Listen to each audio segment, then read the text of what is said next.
Hey everybody, welcome back to the Houndsman XP podcast. For this week's episode, I have a guest that I've been waiting to have on the show for some time, and I literally can't think of a more perfect time to have him than now.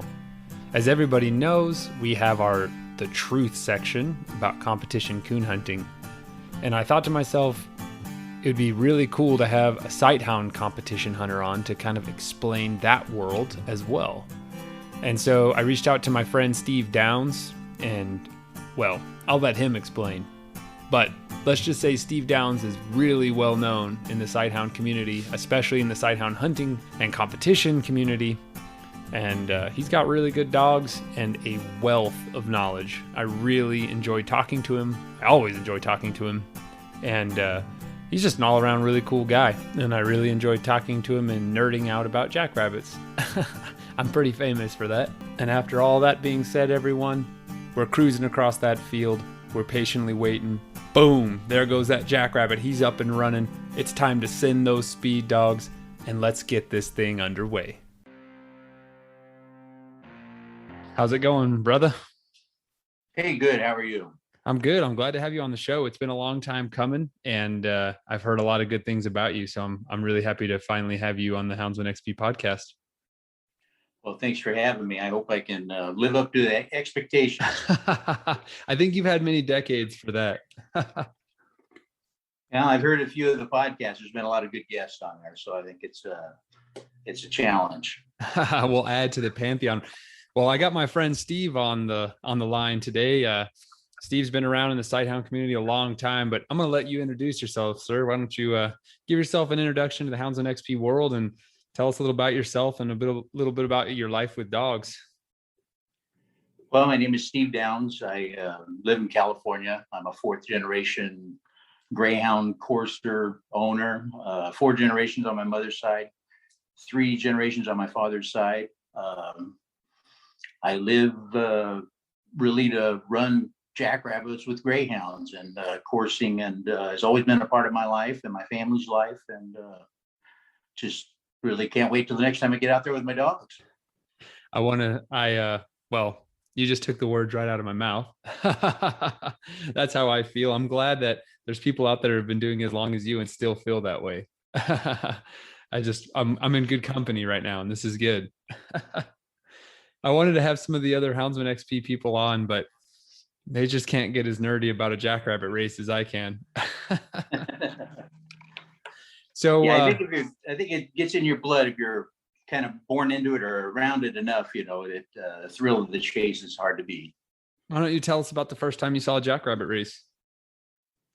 You know, I probably can't even remember the very first time, but the first one that I can actually acknowledge remembering was a dog that was kind of told it was mine, and I think probably 4 or 5 years old, and the dogs were on a jackrabbit, and this particular dog, the dogs, we coursed next to an orange orchard, and that was the escape for the jackrabbits. So dogs course the rabbits, and most of them, with the dogs my dad had at the time, managed to make that orchard. And this particular time, right when the dog that was mine, Felix was his name, was coming of age, right as the rabbit was entering the orchard, Felix ran up there and jumped over a orange branch and landed on the jack on the other side, just right inside the orchard. And I can remember being thrilled to death when that happened. It was probably the moment it hooked me. And yeah, I'll never forget that. Man, it's so interesting to hear about the different conditions where we run our dogs, because an orchard sounds like, I mean, where I hunt, it's just open desert. And so it's just this almost treadmill of just grass, yucca, and mesquite. And so the idea of having an orchard nearby is really foreign to me. So lay down where you're running in California and what your terrain's like and how it's different from my desert. Well, it's a little bit different now than it was, say, when I was a kid. When I was a kid, I grew up actually coursing in the Los Angeles area. So Los Angeles, Orange County, Huntington Beach, around the LAX airport, Santa Ana. So a lot of these areas were very green and a lot of cultivated fields and orchards. And that was kind of the landscape then. And you think of Los Angeles now, and it doesn't even cross your mind. You think about hunting, but if you really think about the way Los Angeles is, very mild weather. It's not as extreme as the desert. It's close to the beach. It was very cool in the morning, almost year round. Get close to the beach. The soil is sandy and soft.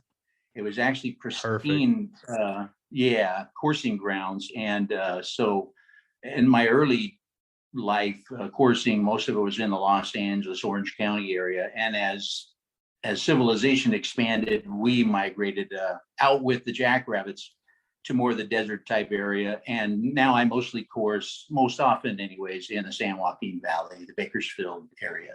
Oh, you're running up there with Karen. Yeah, I do. I know Karen quite well, and she has very good Salukis. I'm fortunate enough to see her and a lot of the other Salukis. In that area. I hope to carry on those very good Saluki genes. I got one of her pups. I'll be surprised if he's not outstanding as well. And so Karen's never had nothing but good dogs. Her, along with the people associated with her and around her, they've always had really good dogs. And I've been fortunate to see a lot of Salukis and a lot of different people's dogs run, because I've judged quite a bit. I've judged six grand courses and many regular hunts. So that's kind of a ringside seat to get to see a lot of these different breeds compete and everything. So like I said, I feel fortunate to be sitting in that judging chair and see a lot of these different breeds run. And we're totally going to get there later in the show. That was one of the major reasons I wanted to have you on the show, is to talk about the world of Sighthound competition hunting, because the coonhound competition hunting world is huge, and it's really influenced a lot of the way hounds have been bred today. And I really want to contrast the differences between the coonhound competition scene and the sighthound competition hunting scene, as well as the parallels that they both would have. But I think it's because by its very nature, coon hunting and coursing could not be more opposite, except for the fact that we're hunting with dogs. So I just wanted to give our listeners, coursing is a very small community in the hound hunting community. And so I always want to take the time to break down what it is we're doing, because as with any kind of hound hunting, there's always that mystique of how simple it seems. And in reality, it's a lot more complicated than that. And coursing seems to be the most simple of all kinds of hound hunting. It's just dog sees jackrabbit, dog chases jackrabbit. But there's so much more to it than that. And when you're judging a competition sighthound hunt, that is where you get into those deep intricacies of how complicated it actually is to catch a jackrabbit. You know what I mean? Yeah, definitely. But like you said, it is based in hunting. The sport was developed really out of hunting dogs. So there's the little intricacies that you've mentioned, and then we'll get into those. But it really is hunting dogs. The best coursing dogs are capable of chasing game and capturing game and bringing it back to you. And that's really the quintessential coursing dog. I totally agree. Why don't you break down what you're coursing with right now? Because that's another thing I really like about you. I'll let you explain. What are you running right now? I run Greyhounds, and most people run mixes of Greyhounds. Is a little more popular due to the different areas they live in, or just the dogs that were available to them. But I run mostly pure Greyhounds. I've had Salukis, I've had Whippets, I've had most different types of crosses, but I enjoy the Greyhound. And I heard one of the other podcasts, it was about Scenthounds.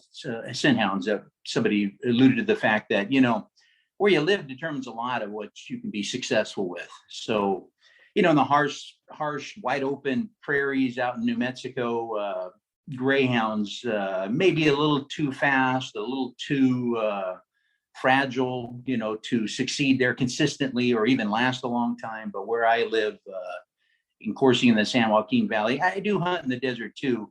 I'm able to be successful with Greyhounds.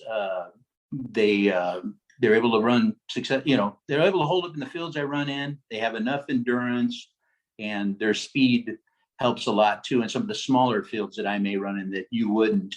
And so the dogs are able to excel and maybe capture a hare before it escapes the smaller field. And you're not, so that's another big distinction that I really like, is that you're not running track bred greyhounds. And there's two kinds of greyhounds to all the listeners. There's track bred greyhounds, which in the hunting parlance is called a hot blood. And then a lot of people call the other kind of greyhound a cold blood, which is like a hunting bred greyhound. And you're not running track dogs. Is that right? Yeah, that's correct. Track dogs, they are exactly what you said. They're very hot blooded. They're bred to run 30 to 45 seconds in an oval, in a perfectly conditioned oval track. And they've been bred to run that way since the first Greyhound track in Emeryville, 1920, I think O.B. Smith put that in. So since then, that genre has basically pursued that, trying to get that 30 seconds down to 28 seconds and that 45 seconds down to 44 seconds. And like I said, they're running in a quite a bit different environment. So I am not, because it's hard to keep them sound, as you probably know. And so, yeah, I'm not running track dogs. I do go back to that every once in a while, because as you breed through the years, you may start breeding too cold or a little too slow, and you have to get some speed back into the dog. So you have to breed that. But with that, there's some, you inherit some issues too, as far as with their feet or, their ability to sustain the heat that's outside and endurance.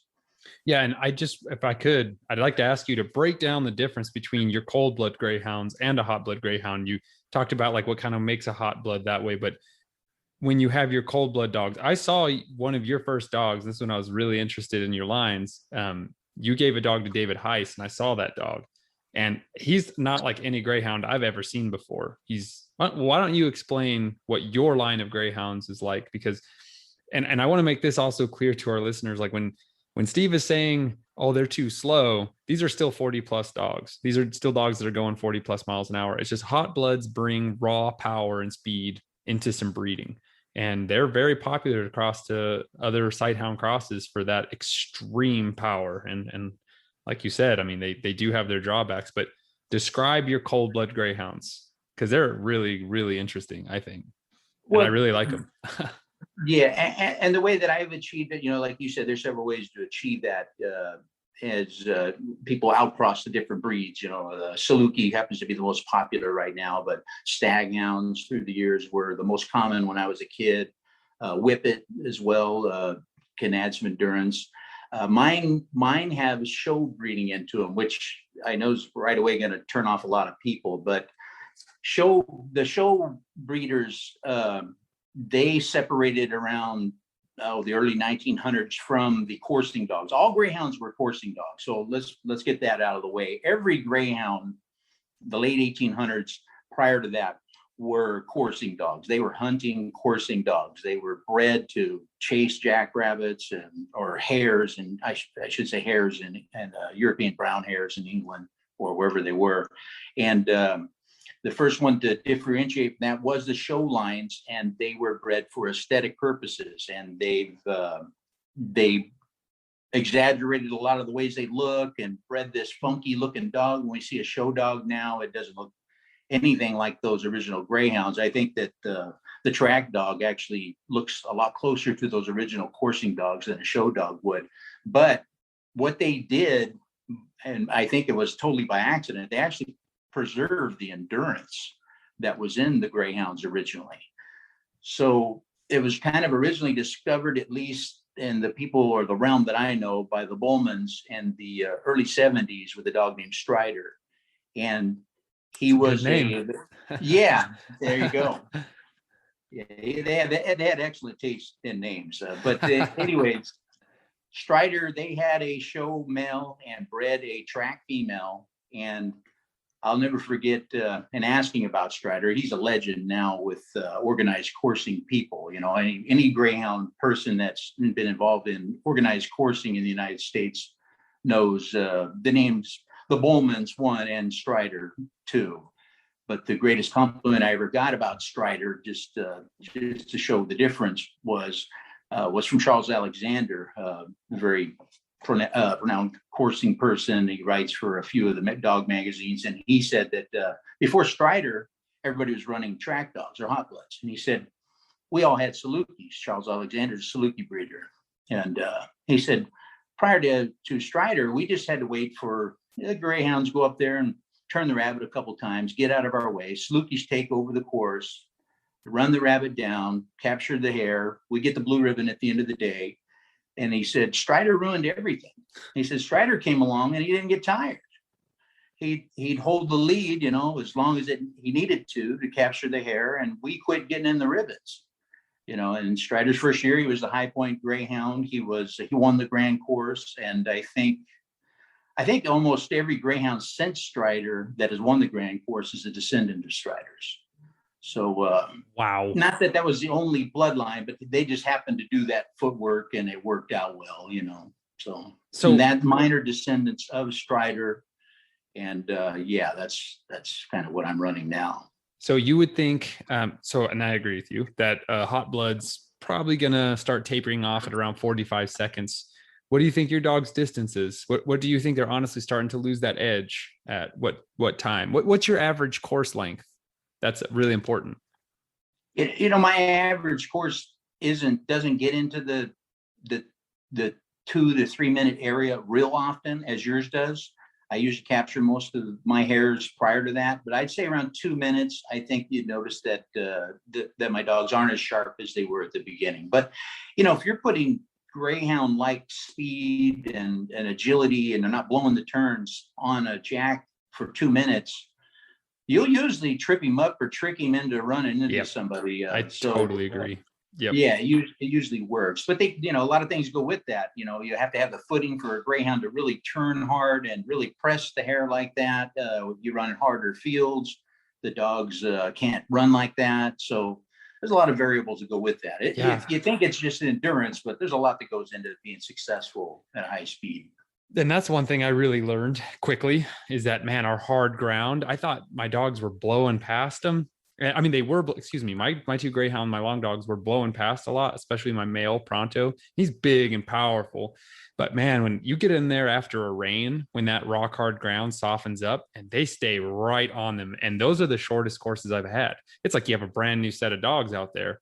I mean, when that ground moistens up, especially my lightweight Jip, she's like 45 pounds and she can just stay right on a rabbit. And those are always my shortest courses, is when my female, who's really agile, can just stay right up on him and give those rabbits an intense amount of pressure. It panics them and it makes the hare not make good decisions. And when you start flustering him and getting him off his game plan, you can catch him a lot quicker. Because with my Salukis, and we have these Saluki races, God, man, we've had them go 5.5 minutes, 3 minutes. Our average is 2:38.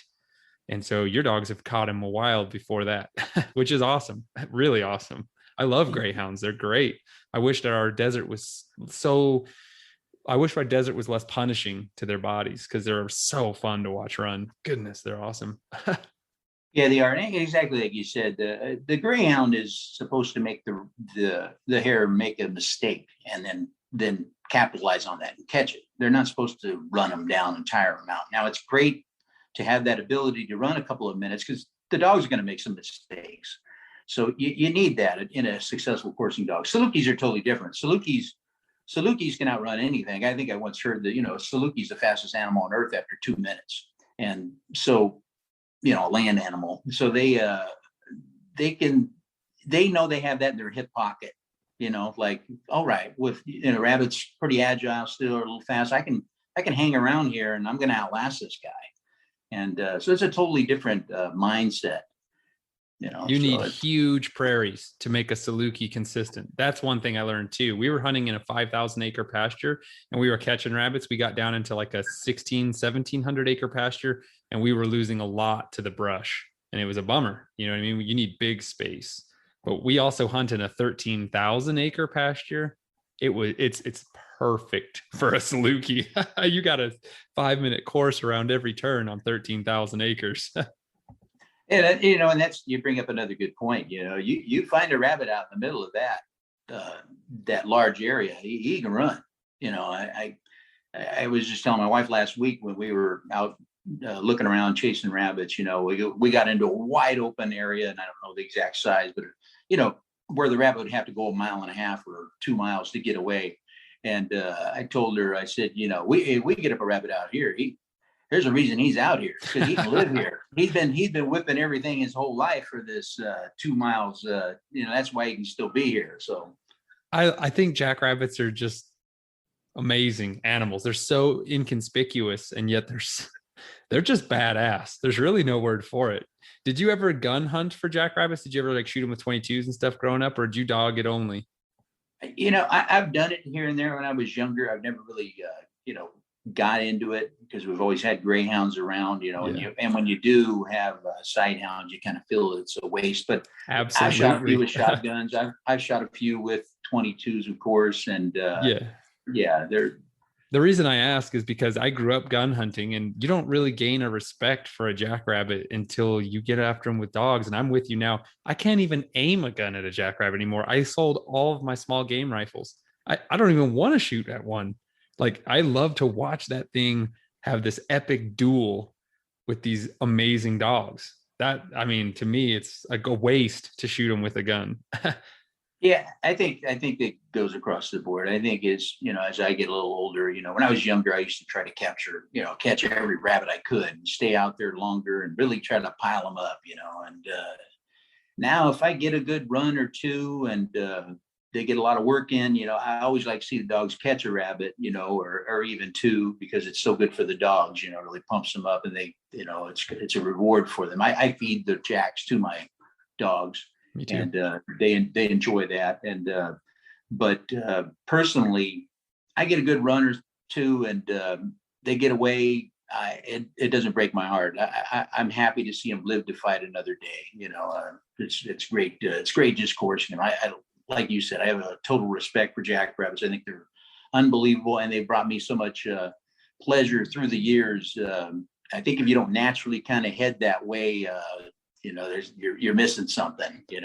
Could not agree more, sir. And the thing is I'm so lucky, because I gravitate towards people that have been there, done that, and I'm so lucky to have started out with good mentors, because I feel like I progressed through those stages of the hunter development fast, because I too really just wanted to stack them up. But hunting with Justin and David and all these guys have been doing it for 30 years and more has gotten me into the more appreciation of the hound work and the actual race itself, more than just stacking them up. You know what I mean? And that's what every beginner wants to do. You want to prove that you have good dogs, and it's really important to have that ability to just move through that. And if you get outrun, be happy that rabbit's there for the next time. You know what I mean? You can run them again. That's the only upside to getting outrun. I hate it. I'm not going to lie. I love catching a rabbit, but when I put one in a hole, I'm happy, because you got him. Technically, I think, in my opinion, the jackrabbit's really only going in a hole when he's desperate, and he lives to run another day. Yeah, you have that, and then if you can go home with all the dogs in one piece and healthy, that's a very successful day too. You can get out and run a couple of rabbits and go home. It's like, wow, man, everybody's toes are still facing the right direction, and nobody's pads are missing. Yep. You had a pretty good day. Let me ask you something. You've been coursing a long time. What do you think for and I know you can only speak to the places that you're familiar with in your area, and you have your best set of 3 dogs. What do you think is a good catch percentage, a good, honest catch percentage for a season? I think if you're catching 1 out of 3, you're doing pretty good. That's pretty good, I would say. Interesting. Because you can manipulate that a lot. Like you said, I have been around a little while, and I could leash up my dogs and wait till I step on them in heavy cover and change. I can adjust those percentages if I want. But I think if you're just out really trying to stay in the wide open and run bucks, if you can pull down 1 out of 3, even 1 out of 4, I think you're doing pretty good, really. I agree with that. I think, it's interesting. So why don't you describe how you hunt with your dogs? Because I also like your videos, and I was like, how is he getting those videos on foot like that? Why don't you describe how you hunt? I hunt a couple of different ways, depending. Most of the time I'm by myself. So, I usually bring 3 or 4 dogs. I think the ultimate course is probably 2 or 3 dogs, but you always have pups or old dogs, so I usually run 3 or 4 dogs. I just kind of walk out there. If I have a dog, most of mine stay kind of behind me, believe it or not. But I do have a couple of hunters. The whippet that I have, she'll get out a little ways, and probably just because the pups hassled her so much when she was little, But if that dog gets out a little too far, I'll pull her back in. But most of the time, I try to leave the dogs loose and just walk around, and Jack jumps up and they chase it. Now, when I go with there's other hunters, you got to leash them up because the other guys you don't want to get on their chases, and it's kind of like an honor system. They don't run on yours, you don't run on theirs. Usually, not everybody honors that, but that's the way my grandfather raised us and taught us. You didn't slip on somebody else's tired rabbit or in the middle of their cave. No way. It beats them. You wish him good luck and run him another day. But on those events, I'll when I go with the guys, I'll bring 2 or 3 dogs, leash them up, run my rabbit, when he jumps in front of me, watch the other guys run. And that's pretty much how I do it. So it is on foot, walking around looking for wild jackrabbits. You need to come and jump in my buggy with me, brother. Yeah, that looks like a lot of fun. I think I told you once before, I have done a little bit of that in the past. Out here, we used to do it, chase them in pickups and stuff, kind of doing the same thing. And it's not always the best scenario for every place. Some of the smaller California fields in that, the jacks seem to be a little more wary when you do that. But out in the desert, it's a great place to do that. Obviously works out very well, and yeah, that's pretty awesome. You're right there close to the dogs the entire chase, and that's just great being able to see it all. But tell us, how big are the fields you're hunting in on average?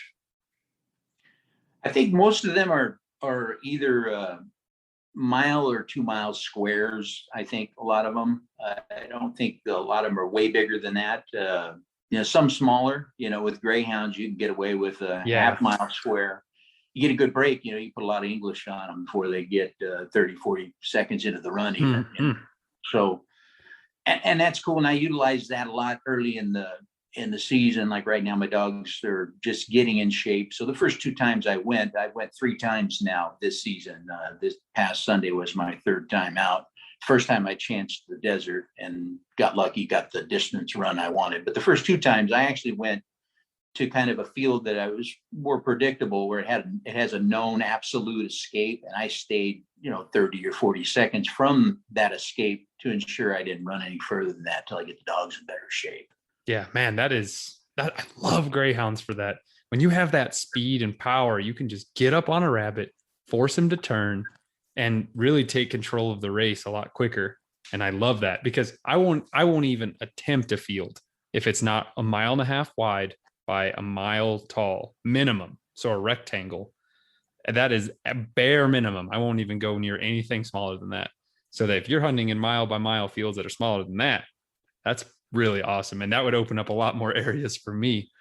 But let me ask you something. Do you think a jackrabbit has a predetermined escape route in his bed? If he's laying in his form on the prairie, do you think he has a predetermined escape plan when he comes out of that form and takes off from those greyhounds? I think that some of them might, I think there's places that I go where I know that rabbit where he's going to end up going. And, but the way that you jump him, that can determine a lot of that, and the way you work a field. You hunt master a lot at organized coursing events, and even just by yourself, you learn a lot about approaching a rabbit. So you may know, he's got 500 yards and he's going to try to run over in that weed pile over there.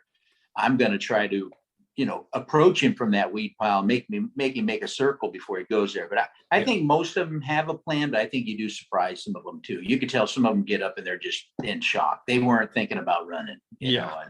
And it's so funny too, because I've had rabbits, I get up and I'm turning them within seconds and I'm like, oh, he's a goner. We've already scrambled his brain, and I get outrun.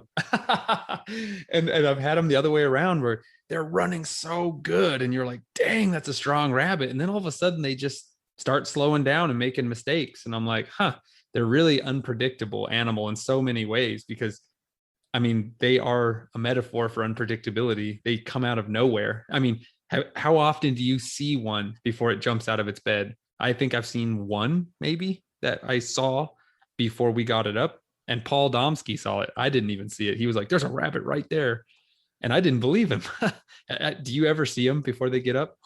Yeah, as long as I've been doing it, I've seen several, but most of the time you can't. And just to emphasize what you said, I can remember one time, chasing a rabbit with two other guys and cooling the dogs off, and just dirt around this water puddle that was left from some rain, sort of letting the dogs get a drink of water, and standing there. We turned around, and this is 10 minutes or so. We turned around, took one step, and there was one laying there in the dirt right next to us. So I mean, I've seen that on more than a handful of occasions where he's literally in the wide open 5 feet from you, and you never saw him. And it happens a lot at coursing events, believe it or not. The dogs, you'll get a chase off, and get the dogs back in. Everybody's been standing around talking, eating sandwiches and everything, and you'll put the next set of dogs online. You'll take 2 steps and one will jump. It's like, man, that rabbit's been here the entire time. I love that.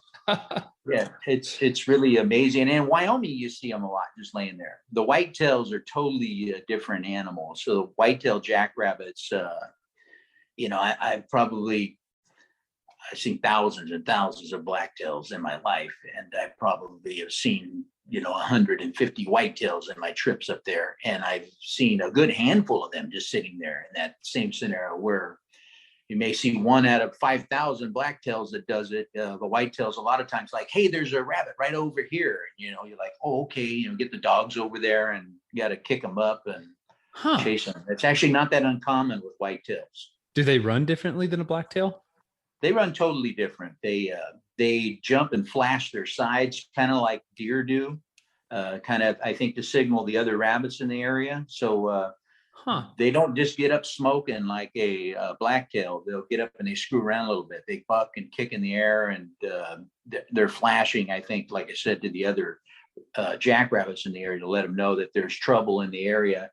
And then they will hit the ground, and I've seen them where they beat good greyhounds like blacktails, but most of them aren't, I don't think, as good as blacktails, and they go to holes, which I know you deal with there, but it's very rare. In California, I'll run one in a hole all year. If I run 100 jackrabbits, maybe one will go in a hole. They don't go to ground here. It's very unusual. Maybe they'll run in a pipe, but even that it's kind of rare, believe it or not. Wow, so it's totally different. They better outrun you straight up if they want to get away. Yeah, or get in something. There's brush, like you said. A lot of the fields are smaller, and you talk about that 1x1 square, and you ain't in the middle of that square all the time. Yeah, sometimes good you're point. on the edge, and you don't exactly get him to kick up in the direction you want. So you get a lot of short. You get more short chases than you really get the big whopper that goes out in the middle. But another point that you got to, we were talking about earlier, how awesome jackrabbits really are.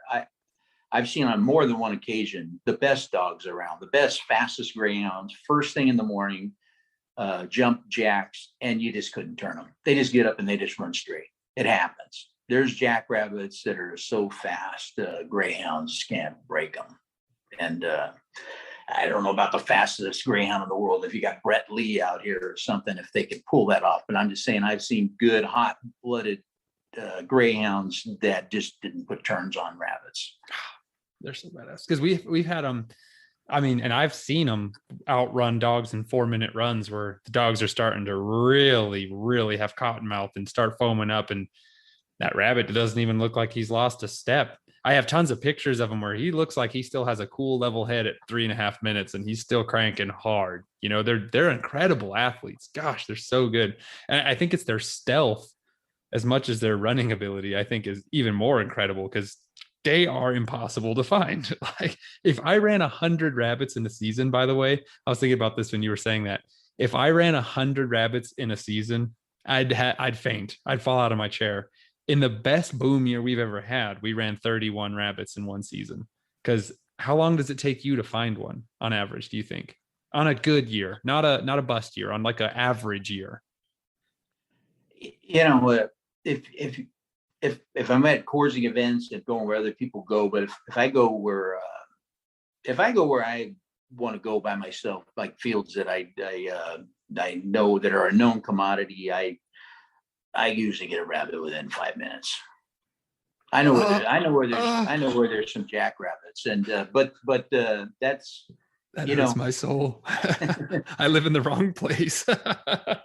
There's a lot of jacks out here, but not all the fields are like that. And of course, and if all the guys knew about all those spots, they wouldn't be like that either. Just you got to have your little. That's one thing you learn after doing it for 40, 50 years. You got to have a couple of spots that go-to areas where you can for sure find a rabbit or two. I would say even in our go-to areas, it takes us probably minimum usually 30 minutes to find one on an average year. On bust years like we experienced last year, between 2 and 5 hours to find one. So it's a lot different for me. It happens out here too. I mean, sometimes we walk along sure. and the desert is totally different. The desert, I think the rabbits are a little more nomadic. I think that they don't necessarily live in the exact same area and just stay there. They kind of move with the desert and the openness of the desert. Where in areas that were once cultivated or are cultivated, I think the rabbits kind of live in the field. So you may not catch them out in the middle of the field and get a good break on them that day, but they live there. If you went into the heavier cover where they get away in that, they're in there. You'll see them. So it's a little bit different in the desert just because of that. Sometimes you go to the desert and you jump 10 rabbits. And sometimes you go to the same place. You're like, wow, this field's really great. We just went there last week, rabbits everywhere. And you can't find a rabbit. Mm-hmm. And, that exact thing has happened to us. So I'm going to shift gears a little bit. One of the major reasons I really wanted to have you on the show is that you've been around in the Sighthound competition hunting scene. And I, full disclosure, have never been to a NAFCA event. I don't really know anything about competition hunting. So I'm just going to turn you loose, and I would like you to explain to our listeners the ins and outs of Sighthound competition hunting. And I'm going to start by asking, what is NAFCA and the basics of Sighthound competition hunting? Well, NAFCA is the National Open Field Coursing Association. It's just one of the clubs, but I think it's the largest one in the United States. There's a few others up north and around, but it's the one that's been around the longest, I think, and has sustained itself the longest. And NAFCA was started in the late 60s by primarily Saluki runners, believe it or not. I think there was more organized Greyhound stuff already going on with track stuff and lure coursing and that. There was a lot of big Greyhound coursing clubs in California in the mid 1800s all the way up to the early 1900s. And I think that there's just always been a big Greyhound contingency. So believe it or not, the Salukis, I think, kind of started NAFCA, which was OFCA at the beginning. And so just if you want me to explain how the hunt thing goes and everything. So members of the club, it's a multi-breed club. So everything is defined as a Sighthound. There's several of them out there: Whippets, Salukis, Greyhounds, Scottish Deerhounds, Irish Wolfhounds, Russian Wolfhounds or Borzois, Silken Windhounds, Magyar Agars, Galgos from Spain, and Ibisan Hounds, Pharaoh Hounds, and I'm probably forgetting one, but I believe that's the majority of them. No long dogs. No long dogs. They're all registered dogs, and there was a rationale behind that. The rationale was that they would try to encourage these breeds that were just going to shows and becoming less and less performance dogs, for them to have a venue to compete in a hunting, coursing environment and keep these dogs competitive. So that was kind of the rationale behind that, and why it was that way at the beginning. I think that I personally would mind seeing a long dog club in NAFCA, because I think to truly find out how good your dogs are, I think we all know how good the long dogs and lurchers can be and are. And I think that they really should be involved in that to really test the hounds to see if your breeding program is, keeping up with what's really going on out there. But anyway, so all these clubs, these different breeds have their own clubs, parent clubs, NAFCA. NAFCA puts on hunts. The breed clubs put on their own hunts. I actually run the 2 Greyhound clubs in the United States, West Coast Greyhounds and California Greyhound Coursing Association. And we put on primarily Greyhound hunts. And the way that the hunts work is, you'll put a list out there, hey, we're going to have hunts on these dates to people that are involved in the sport, and people will send in entries. You'll meet up at a place. You'll have a random draw and draw those dogs. And usually the dogs are set up in trios. We put blankets on them to tell them apart. Some dogs are the same color, and it's easy to see the blankets. So pink, yellow, and blue are the blanket colors. And those dogs were run in order of the way they were selected at the draw. And the winner is determined by a judge who sits there and judges those dogs by criteria of speed, endurance, turning ability, the takes in there, drive, I think is one of the other categories. So that's the tools they use to judge. There's a judging book. A perfect score is 100 points. So you kind of, if you see a dog run up on the rabbit and make a turn right away, you get so many points for speed, and so on and so on. And the way it's organized in the field, the actual hunt, those people get there. The 3 dogs that are actually in that first race are out in front of what's called the gallery, which is the dogs and people that aren't racing in that first race. And they line up in a line behind those hunt dogs, and they are trying to scare up these wild jackrabbits. So they're walking in a slow, methodical way to kick up a jackrabbit. Somebody in the gallery will yell rabbit. The hunt master, he's the one guy in charge of seeing if all the dogs are fairly sighted, and he'll call tally ho, and they'll release the 3 dogs, and the judge will go to work. Okay, so that was amazingly descriptive. Thank you. That was really good answer. I'm going to play devil's advocate, and I'm going to ask questions because I like to talk to people with really diverse experiences in this lifestyle I love so much. And I've heard a lot of pros and cons for NAFCA. And first off, I really want to say that I really have come to really appreciate and agree with NAFCA only allowing purebred dogs or paper dogs to run, because I really do like that there is a venue and a mission to preserve these historic breeds, keeping them hunting jackrabbits. And one thing I really wanted to drill down into you is so are the judges, and I really wanted to make this clear too, is that these are wild jackrabbits. These are not caged or tame rabbits let go for the dogs. These are wild hares that we have to go out and find. And I think if I could be so bold, I could explain that a caged or domestic, there's no such thing as a domestic jackrabbit. They don't breed in captivity. They have to be tamed, which would mean they'd be caught in the wild as a baby and raised. I've never even heard of that being done. And if you catch a jackrabbit and put it in a cage and then release it for your dogs, it's a really pitiful display. They're very stressed out. They don't run well. So these are wild hares that we have to go out and hunt. And so I just wanted to make that also very abundantly clear. And I think you would agree with me about the caged rabbits just being good for nothing but like a poodle. That's definitely true. And I'll tell you, and I'll add something else that's kind of unique, I think, to the American jackrabbit compared to, say, the European hare or Irish hare. You can't even hardly successfully drive jackrabbits through a coursing field. Now, I'm not saying it's impossible, but, where the Waterloo Cup was ran and all that, those fields were kind of designed to funnel the hares properly. You can get a bunch of people in the weeds and start beating on them and try to get all the jacks to run where you want them to run, and it's almost impossible. Jacks have got their own thing going.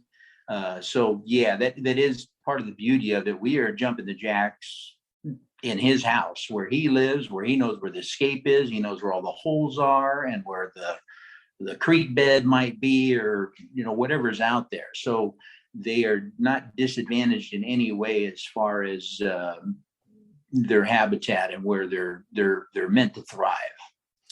Okay, let me ask you something. Does a dog that is super successful in NAFCA also translate into an excellent hunting dog? And by that, I mean, a lot of people say that a competition coon dog is wildly different than a grade dog or a pleasure dog. And again, this is a world I'm separated from. This is only what I'm gleaning from being a part of the show. And of course, we all know that a competition coon dog can be a fantastic hunting dog. But I want to ask you, is a dog that is an absolute master of winning in NAFCA also going to be a good running, hunting pack dog in a group? Does it take a special kind of dog to be a masterful NAFCA dog? Or can you just take any good hunting dog out there that's a fantastic running dog and be successful in NAFCA? Are you breeding for a certain trait, I guess, is kind of the point I'm asking. You are breeding for certain traits. It is a little bit different environment. The dog needs to be able to thrive being on a leash sometimes all day long. And, it's different. You don't go out there and just do what you want. Dogs jump a rabbit within the first hour or two in the morning and they run and everything like that. But back to your actual question, I think that the dogs that are considered the great dogs in NAFCA, they are good hunting dogs. Most of them would excel. I don't think it would be across every breed. Like, say, if a dog was only successful in his breed and it maybe was not one of the big three meaning Greyhounds, Salukis, and Whippets. Greyhounds and Salukis and Whippets, of all the other Sighthound breeds, they consistently catch jackrabbits. The other breeds, and I think they're wonderful and everything, and I don't really want to knock them, but I don't think they are nearly as successful as actually taking hares on a consistent basis. So if you have a dog that's one of the other breeds and he's only competing against those other breeds and he's always winning hunts, because you don't have to catch the rabbit, to win a hunt. You're not, that's only one of the small criteria as far as judging the dog. If he's beating the other dogs, he's going to win hunts and maybe getting a blue ribbon every weekend. He may never have caught a rabbit. Break that down for me. How can you win? Because this is a big contentious point about the anti-NAFCA people. How can you win a competition without catching a jackrabbit? I know this answer, and I think really masterful people of explaining this have fantastic and valid points. Explain to us how a dog can win that's not even catching the jackrabbit. Well, it is on a point system, and the point, the actual taking of the hare, which is not the point of a coursing event. The point of a coursing event is competition between the other dogs, not really hunting or capturing the hare. That's really the bottom line. So if the dog shows superior speed over the other dogs, superior agility, superior endurance, and the rabbits happen to get away that day, he could still win. Now, in that same coursing event, if the other dog, overhauling and smoking the jackrabbits they're chasing, I'm in the contingent of that dog proving that he's had a superior day. We're not judging hares. If that dog's taking rabbits, he's done what we've really tried to do. So, the last grand course that was ran, somebody was like, hey, my dog did this and my dog did that. And, they were giving me some static, as far as judging it. I thought my dog won that course and this and that. And I was hearing all this secondhand. And I told the person that told me, I said, how many rabbits did that guy's dog catch that weekend? Well, he didn't catch any rabbits. I'm like, well, the dog that won the grand course caught all three of them. Now, this isn't a rabbit catching contest, but if you're doing this really well, you're catching rabbits. And I agree. That's the bottom line. And that's what I didn't understand when I had heard, and I've had a diverse set of opinions because I seek them out, but you're not, you said it perfectly. You're not competing against the rabbit. You're competing against the other dogs. And that's Yeah. another reason why I think it's very smart to have papered breeds running, because you're not going to know what you're running against if you're running a diverse cast of crew here. If you have a set of long dogs out there, they can be wildly different in style, just by the nature of their breeding. So if you have 3 greyhounds competing against each other, it's much easier to judge, I'm assuming. So break down what a good winning greyhound in a NOFCA event, what's he got under the hood? I think a good greyhound has that early speed that we expect to see out of a greyhound. And honestly, what turns me on the most, and is one of the rarest traits and what I try to breed for in a good greyhound, is a dog that can stay glued to the rabbit. Yep. I think I shared with you the story of one of the great greyhounds in the past. The dog's name was Cream Puff, and this particular dog, it got to the rabbit and it stayed within a foot behind that rabbit. I don't care what that rabbit did, till that rabbit got in a hole or it caught it. It stayed glued to that rabbit's butt. And I can remember somebody asking me or saying, well, don't you think this dog could be Cream Puff, or don't you think that dog could be Cream Puff? And I remember replying to them, that gap between Cream Puff and the rabbit is 1 foot. So if that dog can fit in that 1 foot gap, then maybe, yeah, it could be Cream Puff. But so that's I think the biggest trait for a greyhound, because we know, like I said, with the Saluki, the game, the clock is ticking on the Hare. He's going to run out of gas eventually, and Saluki's going to overtake it if he stays in the field too long. The greyhound, the clock's kind of the other way. The clock is on the greyhound.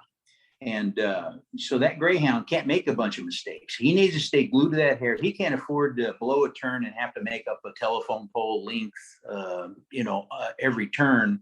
He's going to eventually run out of juice. So I think that's one of the most important aspects. The speed, of course, as mentioned, is probably number one. And then the greyhound needs to run a couple of minutes. You can't capture all the greyhounds in a short amount of time. But if a greyhound is agile and it has a good mouth, which not all of them do, you see a good greyhound that has speed and a great mouth, it leaves a lot of people like, man, if that would have just went just a little bit further, old Rex would have got up there and passed him up. I know he was getting tired, but they eliminate all those problems if they capture that rabbit early. But They still got the speed. Would you say that in general, Salukis have better mouths than greyhounds? I think that they do. I only because I think the majority of greyhounds aren't coursing bred greyhounds. They're track dogs. Track dog is raw material in my book. It's someplace you go to get speed when you have to. And they have some good traits. Other than that, they thrive in a kennel setting and without a bunch of attention. But I think because of that, that's the case. I don't know if that was the case maybe 50, 60 years ago, where these dogs, greyhounds, were maybe bred more for coursing and that. But yeah, Salukis are good at catching rabbits. Salukis are very smart. If you've owned other dogs and then you get a Saluki, first thing you notice is how they're kind of a pain in the butt. They're aloof, and you gotta work with them more and everything, and try to do more stuff to get them in your system and everything. But a lot of that's just due to their intelligence level. They aren't easily manipulated. A lot of greyhounds are very easily manipulated. They're really way thinking. more biddable. Yeah. So, I've learned that. My greyhounds were a breeze to train and handle, and they handle really good. And my Salukis, they're very sweet. They were raised very well, and they come from really well thought out breeding. I mean, Karen's dogs are very tame. They were all over me. Paul's dogs were super tame. They were all over me when I came to his house, but they are a lot tougher to train. And I was ready for it, but man, it's like you tell them to do something and they're like, maybe not. How about that? Yeah. And I know that's like I said, that's a pain, and that frustrates a lot of us dog owners. But I think if you've been around Salukis enough and you know them well enough, I don't think it's because they're stupid. I think because they're thinking stuff through, and it's more of a intellectual challenge to you, which sometimes there's no excuse for it. Don't get me wrong, but I really think that they fall in that category, and I think that translates in the field. They're looking at the rabbit and they're floating around and thinking, okay, well, he's gonna probably turn left here if I kind of play like I'm going to the right, and they sucker them into making moves and capturing them because of that. Have you won the grand course? No, I haven't. I actually haven't competed in as many as you would think. I've been in 5 or 6, but I haven't. I've never had the right rabbit on the last day when I had a good dog, or just didn't have the right dog at the time. It's a tough hunt to win. And, a lot of people, back to that thing, well, how good are the dogs of the grand course? It's not always won by the best dog in the field. And I'm not making excuses for myself, but it's always won by a good dog. So, like, there may have been a better dog at that grand course, and that's not always the case. A lot of times it just works out right. It's the best dog. Because they are wild jackrabbits, not everybody gets the rabbit in the middle of the field and that nice run right in front of you. Somebody's getting that corner rabbit. Like you said, if you just were going to say, well, every field's some kind of a big square or a rectangle, somebody's getting the one in the corner or on the edge. Right. And then somebody's getting one right in the middle, and somebody's getting that jump, even though the hunt master's trying to keep them as comparable as possible. They're wild jackrabbits. Somebody's getting that jack that's 30 yards away, and somebody's getting that one that jumped up 10 feet away. Yep. And you need 3 good courses. And that doesn't sound like a lot, but that's 3 that you got a good break on. Your dog was sighted early. You had a great dog to begin with, and he made the most of that opportunity. It's a tough hunt to win, but like I said, great dogs win it. Remember, folks, I ran 30 rabbits in 6 months of hunting. You need to find 3 rabbits in 1 day. So for that one hunt. dog. Yeah. For that one, So the grand course, they're smaller now, but they used to be between 40 and 60 dogs. So, break that down by 3s, and all those dogs run at least twice, and the ones that make the finals run 3 times. So you're talking, 100, 150, right? 170 jackrabbits or something like that. I mean, I don't think I'm off that much for, on those larger hunts. So, I think that's the important thing about the NOFCA, or that judged coursing. So here's a question I have, because this is always I've always wondered this, and this is the time to ask. What happens? So you're on foot, and the judges, I'm assuming, are there with the gallery, correct? No, most of the time, and I was off on my map because those 3 dogs, they run 3 at a time. So it's more like 90 jacks probably for the grand course. Just, I don't know if I couldn't quit thinking about that. The judge is usually at a vantage point. Okay. That was my question. Usually on a vehicle. So you're the way you run with the buggy and that, I'm very familiar with being on a vehicle. It's usually a large vehicle, set up in a strategic location. Like I say, we ran a lot of these fields a lot of times, like you probably have in yours. We have an idea of where the jacks may run, or sometimes we just stay close to the hunt dogs. But yeah, so I'm usually sitting on top of my 4-wheel drive. I have a rack on top of that, binoculars, and then I hear that tally ho. I'm up in the air, I'm standing up. So I'm what? Perfect. Yeah, more than 20 feet off the ground with that vantage point to see over those little rises and falls. That's key. You think it's flat out there until you send your greyhounds and you're on foot, and all of a sudden they go over a little 4-foot rise and you don't see anything. So that was a big question. If you're trying to judge a hunt, how are you guys getting that vantage point? Yeah, that's exactly it. So, I mean, and I'm thinking of right now of when I drive out, they'll say, oh, we're going to go work this area, go over there. So even though I have the height of the vehicle and even standing up there, I always look for a rise to drive up on, or an elevated road too. So sometimes I'll be at least 20, 30 feet above the where the dogs are actually running. So it makes a big difference. And you got some good binoculars, some good glass. You can pull in a lot of that, I think one of the major things that's made the coonhound competition hunting on the grand scale, something that's also almost, well, it's have a huge following, is there's good money to be made. Can you make money in Nafka? I don't know any of that. Is it possible? I mean, I'm sure there's prize, but I don't know if it's as big as it is in the coonhound world.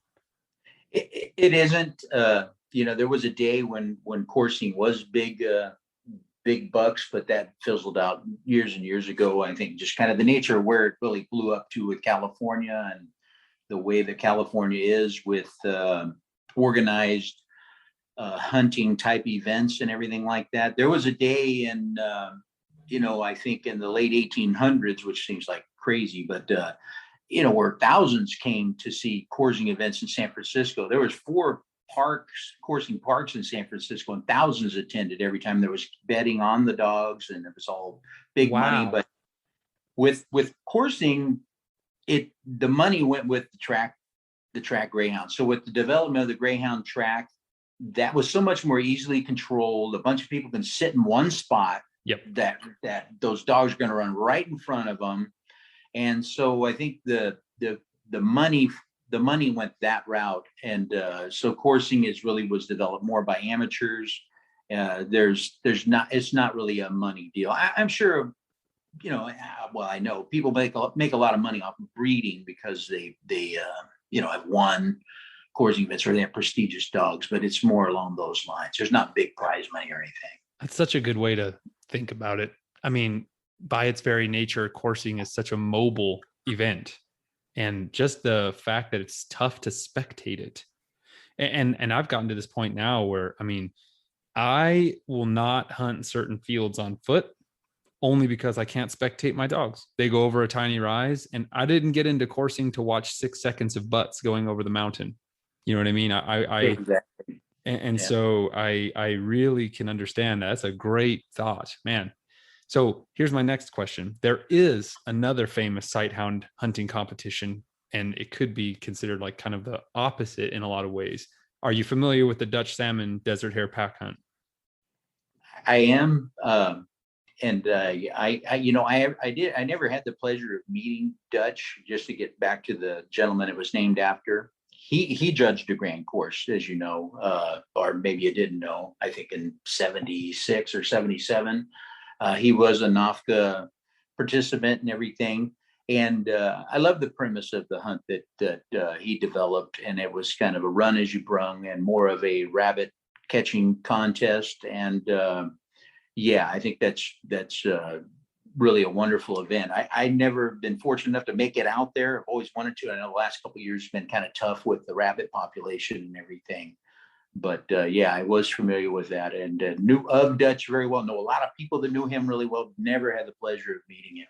I only met him in the twilight of his life, and that's a real shame because he was a huge inspiration for me to want to start writing about it. I love writing, and also to immortalize these voices of people that have been doing this for decades and decades and have like really carved out the sport and changed it.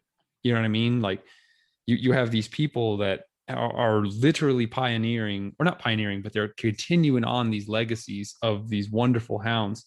And one theme I hear quite commonly, and you kind of alluded to it a little earlier in the show, is that,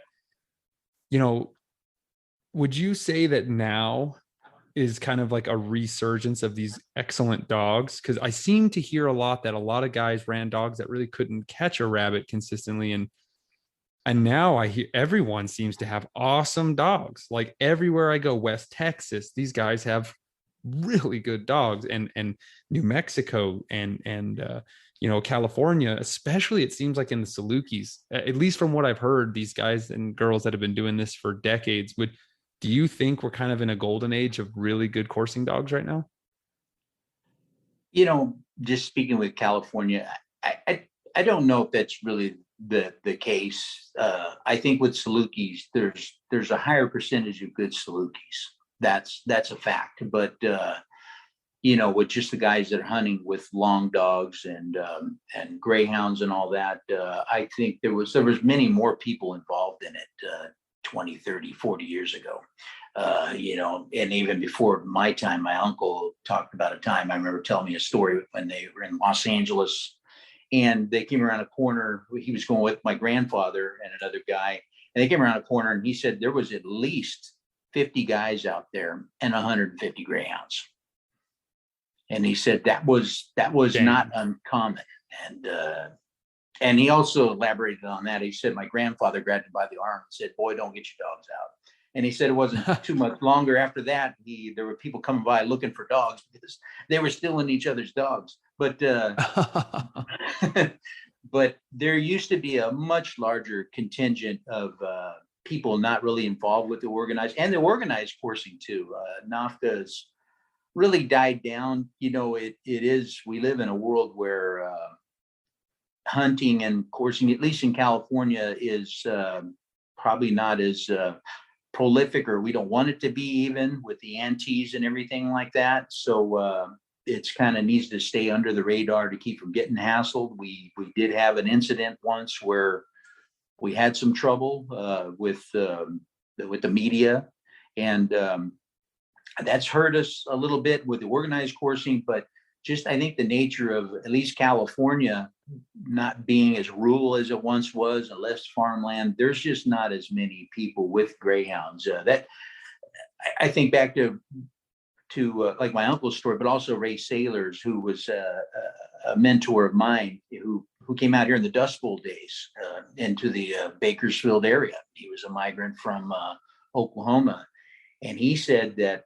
he told me that Weed Patch, which is actually that migrant camp that Steinbeck refers to in The Grapes of Wrath, he said that town of Weed Patch, when in the 40s, 50s, and in the 60s, he said that was a greyhound town. He goes, you drove through Weed Patch, there was a greyhound tied up at the barbershop. There was one walking behind kids going down to the store. Behind every fence, he said everybody had a greyhound. You know, because these people were migrants, poor people that were using them to catch hares and rabbits for food, and we're very prolific in that San Joaquin Valley back in those days. So, back to your question, I think there's less dogs, and so I think there may be less good dogs just in general because of the overall numbers. With the Salukis, some of this last phase where you see these coming over from Persia, these Persian Salukis, they seem to have a little more speed than some of the old ones. Now, there were some old ones that had a lot of speed, but they seem to be fewer and further between. This last 10, 15 years or so, we've been seeing more Salukis that seem to have that early speed and all the other stuff Salukis possess. And I've seen some really incredible Salukis in the last 10, 15 years, just mind-blowing. You've run a really large variety of dogs. You've run Salukis and log dogs. You've owned them, correct? Yes, I have. And I've owned very good Salukis. You know, if you're associated with those organized coursing people, the good Salukis come through most of them. Not all of them, but most of them are the connection for the Salukis. You know, Dan Belkin once said back to the Salukis in the late 60s, early 70s, Dan Belkin said he could name every kennel and, you know, off of the top of his head in the United States. There wasn't a lot of Salukis around. And that's why, you know, all these older long dogs and long dog people, they were all Greyhound stag crosses or Borzoi crosses. There was no Saluki Greyhound crosses prior to probably the early 80s. That's exactly what Dean Bohannon told me. He's like, no one had Salukis until like the mid 80s in Texas. That's exactly right. And that was the same out here. I think the late 70s, early 80s were the first ones that I saw, Saluki crosses. But there just wasn't a lot of Salukis around. So, and that may also, you can get into that, what I said about the Greyhounds, you know, the opposite may have been true. There was just less Salukis. There probably was less good Salukis, you know, but there was some very good ones back then too. So I think Azali and Impulse and Herb Wells Moosty, I think they could have ran with anybody's Salukis nowadays. They were incredible dogs that caught rabbits that didn't seem like they were supposed to get caught. But there's a high percentage of very good Salukis right now. You know, I was going to ask you this too. You're running cold blood Greyhounds now. And is it because this is what you've come to at the pinnacle of your life so far, hunting with coursing hounds? Or is this just a phase you're going in and you're just trying new things as you go through life? Like, what do you like the most? What kind of coursing dog do you like the most? I like greyhounds. I started with greyhounds like they were cold greyhounds when I was a kid. I like that early speed when two greyhounds get on a jack and he runs up and hits that dirt road and turns to the left or the right, and you see those two dogs grabbing gears trying to get to that rabbit. That is still like the most thrilling thing to me in the dog world. I love it. It's my favorite. I prefer it. If I end up retiring and end up out your way, I may find that I have to get colder or go with Salukis. I love them. I appreciate them. I think they're incredible, but I'm a greyhound guy at heart. When I turn my two greyhound heavy long dogs, they're about 80% greyhound, a mix of cold and hot. Man, I just love watching them go to one. Oh, if you get up a runner that's like 50, 60 yards out and just flooring it, I just love watching Pronto and Calypso just blaze up on his tail. It's just effortless in how powerful they are, and I love it. I am with you. If I could run greyhounds, I would. I love it, and that's not a disrespect to my Salukis. I really love my Salukis, but they are so exciting to watch run. Greyhounds, it's just so fun to watch a dog run 45 miles an hour. It's amazing. It's shocking, and I know probably a lot of the listeners here have not really even seen what that's like, and you kind of can get a sense of it when you see greyhounds on the track going to that first turn. But in the field, when you see them really having to make up that ground and they hit that other gear that they're capable of, even as long as I've been doing it, you will still kind of step back and like, I cannot believe this animal is pumping and moving that fast to get to that rabbit. It's just, it's really something to see. I love it. And I could not agree more. I try to say it in every show I'm in. Their speed, a Saluki too. And that's something I think you and I should both kind of clear the air on. When we say Salukis aren't as fast, we're not saying they're slow. They're really fast. They're just not at a greyhound's extreme power level. A Saluki is still running over 40 miles an hour. They're running, would you say about 42 or so is their top speed?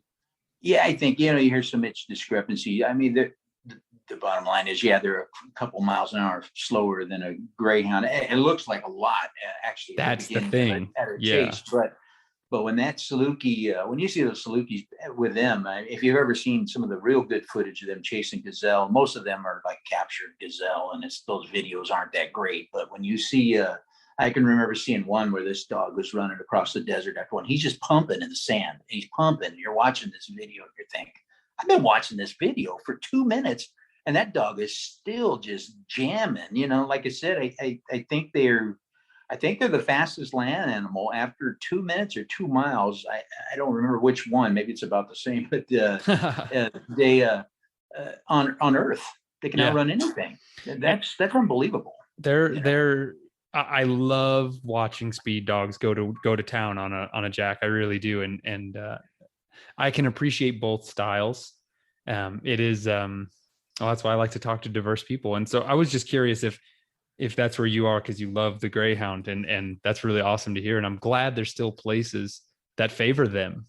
And it's just something I need to get out and experience more of, because the West Texas guys, they love good speed too. And they're running on great cultivated land, and it's not rocky. And the desert chews up the greyhounds because of the rocks, not because of the cactuses, not because of the hills, not because of really that rock. The ground is not rock hard everywhere. It's the rocks. And I'm not talking about big rocks. It's the little rocks that are like the size of like I don't know, what would you say? Like a head of broccoli, that really destroys them when they're just everywhere. Yeah. That's when it's just like it's like a caliche cobble on top of the desert sand. That's what kicks a greyhound's butt. And I don't know how, maybe you can explain this. I'm sure you can. Why does a Saluki come back with perfect feet and a greyhound's feet are torn up and bloody? I've seen it time and time again. Why? They have different running styles for one. Like Salukis get in holes way more than greyhounds do, and get leg injuries that way. So they run, even though they look so similar to when you're watching them, they run more up and down, straight up and down. A greyhound is really like sliding along the ground. They're lower to the ground and running more or horizontal than they are vertical. I think that's a big part of it. And they sustain different injuries because of that.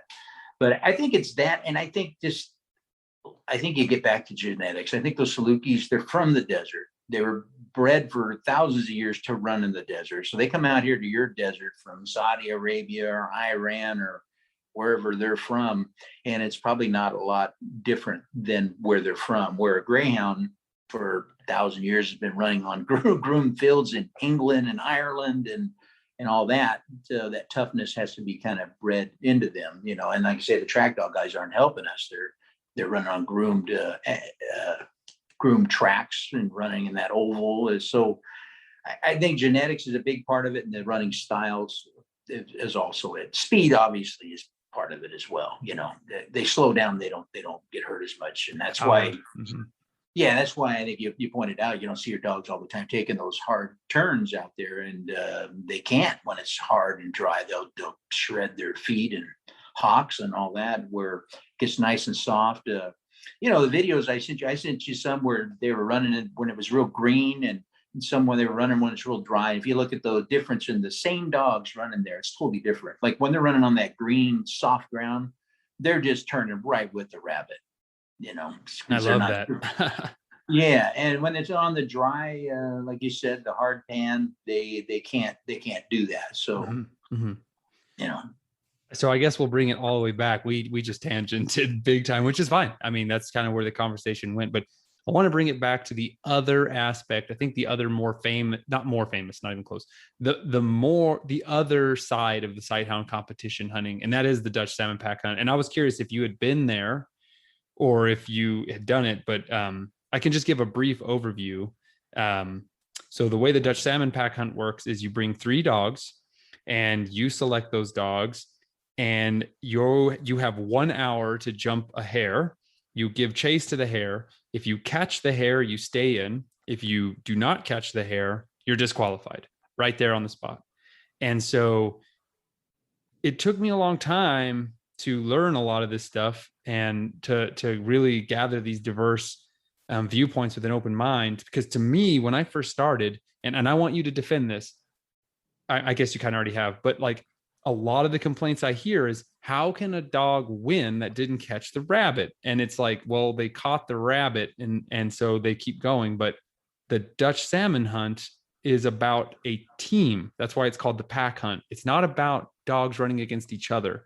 It's about dogs running against the rabbit. And so I don't really care. And this is only speaking as an advocate of the Dutch salmon hunt from this perspective I'm taking now. This is not how I feel in real life, but I don't really care if a dog runs like say you have 2 greyhounds, 2 speed bred hounds that are really cranking on a rabbit hard, and they're doing all the work. And you have a Saluki or whatever in the back that's just hanging back, and he waits until that rabbit's beat down and those speed dogs start to lose some wind, and that Saluki runs up and grabs that rabbit. And I'm oversimplifying this massively. Sure. That dog would not win in Nafka, that one that was just lazy in the back there and just ran up and grabbed the rabbit. He probably wouldn't win. But in the Dutch salmon hunt, it doesn't matter, because that's your pack, and it's about how they work as a team, and it's about catching the rabbit. And so do you think that's an accurate description when I say it's less about dogs competing with each other and more about dogs competing against the rabbit to catch the rabbit? Well, I think you're exactly right. And you're trying to find the dogs. That hunt is trying to find the dogs that are the best at catching rabbits, which majority of people probably doing what we do honor that too. I can see the beauty in that. And because I'm kind of a crossover guy, like the story I told earlier about the Grand Course winner catching all 3 rabbits that chased, I felt really good about giving that dog the blue ribbon. You know, I'm like, yeah, I know this dog won on the point system, but also it won in the good old boy system too. You know, it's piling up the jackrabbits. So I definitely see the beauty in that. It's a totally different goal. Yeah. And that is what I learned and really loved. And that's why I wanted to have you on. I really wanted to have a master of Nafka explain what it is, because I really love that it took me a while to learn that. I'll be honest with you, because at first I was like, I don't want to run a dog that can't catch a jackrabbit. You know what I mean? And so but I think you said it right when you said refined. It's a little bit more. It's not. I don't want to be disparaging because I love the Dutch salmon hunt. You know what I mean? It's just that it's a different. Maybe you can describe it better. It's a different way to look at it, I guess. I can tell you that I respect both types equally. And growing up with the good old boys, for lack of a better term, the guys that were just going out trying to catch rabbits, and that my nature is to I see the beauty in that. That's really a pure sense. Like, hey, I went out. If things got tough, I could go out with just my dogs. I don't even need a gun. I can go out and probably sustain my life, with my dogs. That's kind of the purest form of what we're doing. That's an amazing thing. The organized coursing events, like you said, it's more of a match between dogs, not a match against the game. And that is the difference. Some very good dogs would excel at both, and can very well win at both. And there's great dogs in both venues, I'm sure, but it's totally different. And I think it is more of a different. It's more of a playing a game with the game than it is really, it's competition between the dogs. That's the bottom line. And it's really rad. And I really want to do it. When I first heard about it, I was never taught about it. And so I was like, I don't know. And I'm not really a competition hunter. I've always been a quote unquote good old boy, only because I've never had that door open for me. And also because I really love to just go out with my buddies and hang out, chat, watch some dog runs, cheer like a bunch of hooligans, and go home. But it's something I want to do because I want to see what I'm feeding compared to other people with Salukis, And yeah. No doubt. It is totally different. And it's a lot of walking sometimes, and a lot of waiting around for your dog's turn. If you happen to get the last run of the day and it's a tough day, we're not finding hares, it can be very frustrating. So there's a lot of beauty in just getting up and taking your dogs to where you want to go and running them where you want to go and doing what you want to do. But in the other venue, competing with that sense really tells you where you're at with your breeding program. You get out and there's some of the other better Salukis around there, and you're competing against the best ones. You'll find out right there, mano a mano. Well, how good is my dog compared to that dog? Well, guess what? You're going to find out today, buddy. And that's the beauty of that, and the recognition that comes with it. Like we were saying earlier, it's not the money in that it is with the coon hunting and stuff, but you do get a lot of recognition. People know who won the grand course. Yep. Even though it's a smaller venue and not a big deal or whatever, those dogs are remembered for a very long time. And so yeah, there's something to that as far as a responsible breeder, and I think it's part of the deal, honestly. I couldn't agree more. I've heard people that have never competed in NAFCA and have only ran long dogs. And when they were talking about Comet's mother, they were like, oh, she's like rated #1 NAFCA Saluki. And I'm like, it matters. They like that part about it. Yeah. Yeah. So I'm looking forward to it. And Paul Domsky is going to help me get into that world because he does it all the time and he has really good Salukis. So I'm really excited to get in there and run with him. So yeah, I mean, man, can you believe an hour and a half has flown by? I'm on the edge of my seat. When you're thinking about the podcast, you think, wow, we're going to have to really talk about a lot of stuff. But when you're talking about your favorite subject in the world, you realize it's not even long enough. Bingo. And I'm going to ask you, is there anything you want to say? I've been kind of guiding along, but I need to ask you, is there things you want to say about the competition Sighthound community that I didn't even think about or have missed? No, not really. I think we've covered most of the subjects. I just wanted to say that I've been kind of appreciative of the podcast, and even though you don't think a lot of that translates, some of the guests and the different opinions, I've heard a lot of things, and I learned a lot. The hydration strategies and how people are treating dogs that may be injured or dogs are getting tired, and just it's very helpful. You can learn a lot from the other dog communities, even though they seem like they're doing totally different stuff than we are. And I've appreciated the the podcasts that I've listened to, and there's been some great guests on there. And like I said, I think we all can keep learning. Learn something all the time, and a lot of it translates more than you think. It seems so different, but we're all running dogs. Yep. And I work for this show, and I'm going to be very honest. 98% of the time, I'm a student. Really, like I am right now. And I love it. I'm going to ask you something because it's been on our mind. And the episode that aired this week, last episode, we talked a lot about breeding, and we brought it up from a prior episode that Chris did with Heath Hyatt and another guest who is eluding me. I am so sorry. You breed your own litters, and I want to ask you, and this is a not a pointed question at all. I just kind of want to hear what you think. Do you line breed, or do you prefer to outcross? Or did you do both? Like, what kind of is your breeding strategy currently? Because I know that's probably changed over the years. I don't think there's, with Greyhounds, there's not I would like to outcross more, to be honest with you.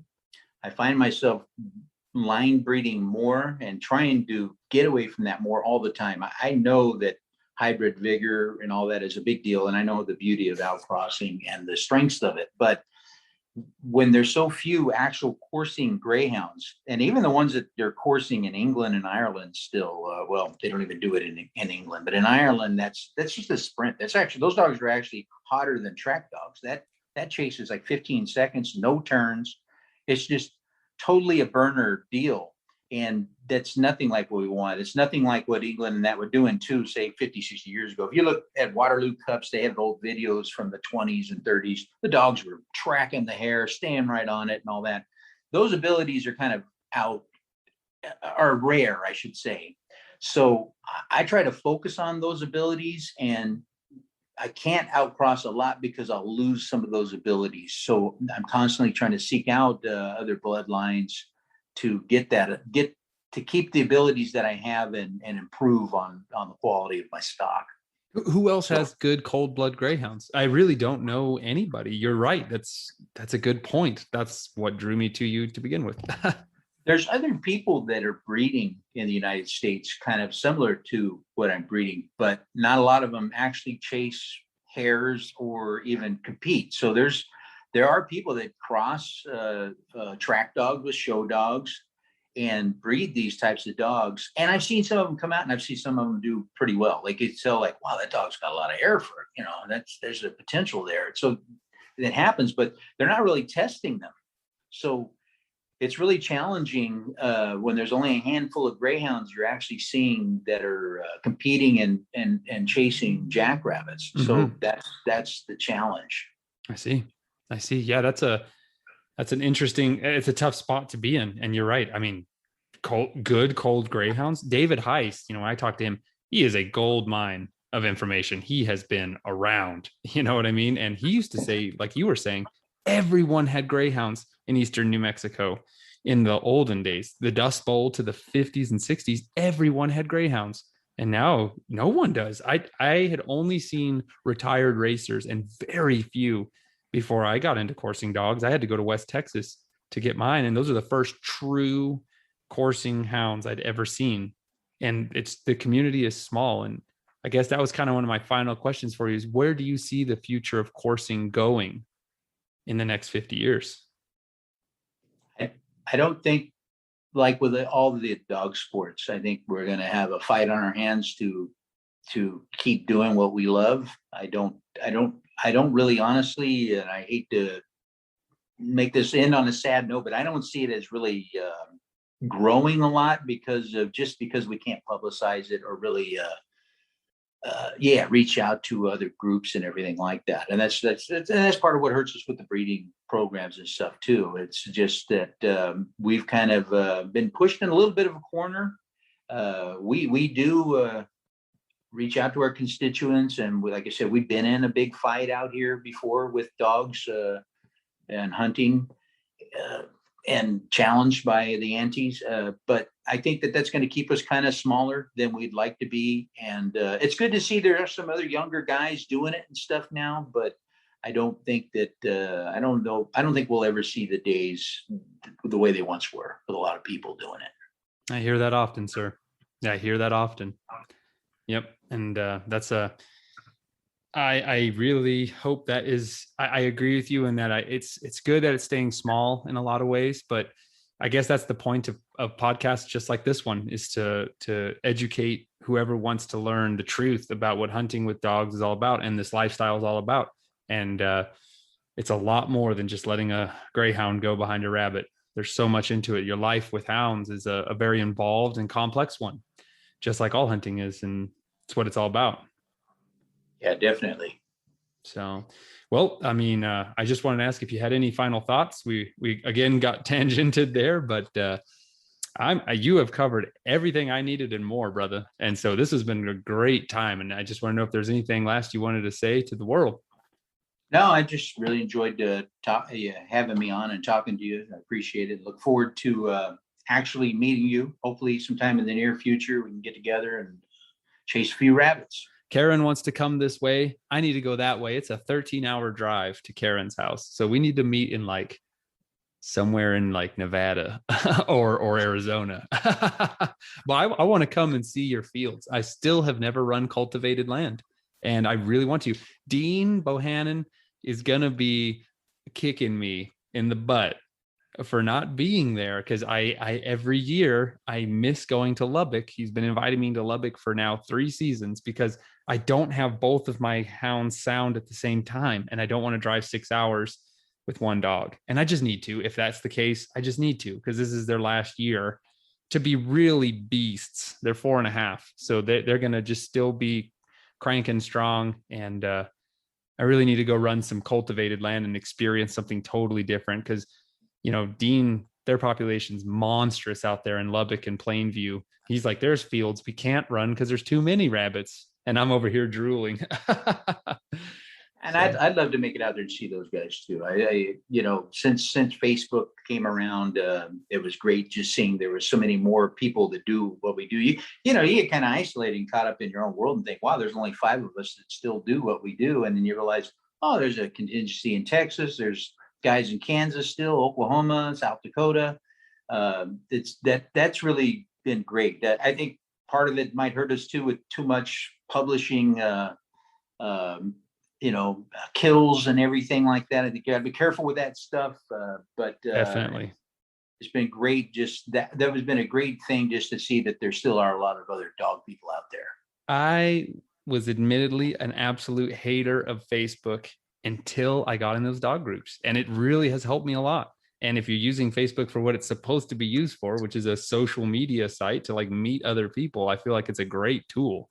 I mean, it's how I met you. Yeah. And no doubt. And yeah, so I look forward to more conversations with you, brother. I know we are going to have a lot more, and I want to get out there this winter. I got to travel some more. And now that we have the show, maybe I can travel down there and we'll get an episode in person, and maybe we'll get Karen and some other folks in on it. You're always invited. I'd be happy to have you, and I'll even take you to where we find the rabbits in 5 minutes, maybe. And likewise, I'll take you to where we find the rabbits in 30 minutes. Well, everyone, it doesn't matter if you're following a competition sighthound, you're following a competition coon dog. I'm just going to say, from my perspective, the rabbit's up, we're hollering tally ho. You follow your hounds and I'll follow mine. Thanks again, Steve, for coming on, bud. Thank you.